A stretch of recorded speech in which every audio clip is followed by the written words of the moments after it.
Okay, so for today we're going to be looking at the relationship between the mole mass and the molar mass of a substance.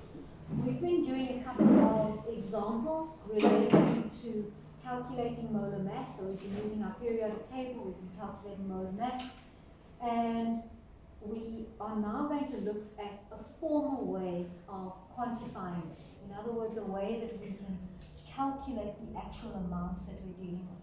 So we have two equations that are really, really important. The first one says that the number of moles is equal to my mass divided by my molar mass for that particular substance. Okay, so it's the mass that's been given to us divided by the mass for 1 mole of that substance will tell us what the number of moles is.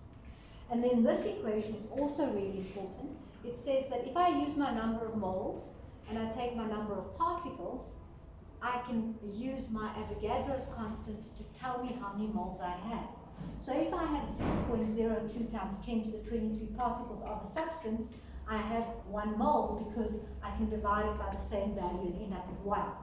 Okay, so we're going to look at a couple of examples. The first example is to calculate the number of moles of atoms in 96 grams of sulfur.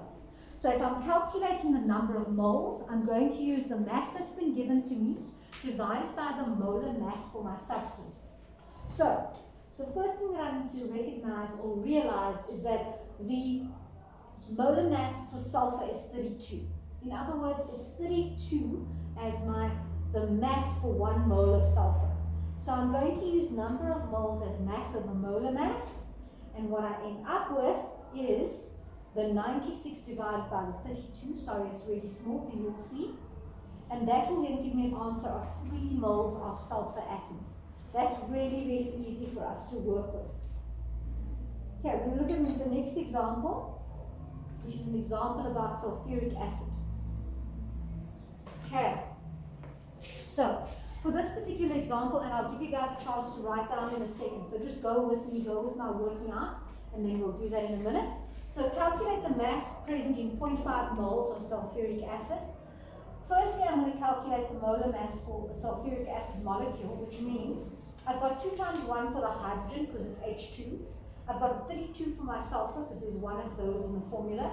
And I have 4 times 16 for the oxygens that I have. I then get 98 grams per mole.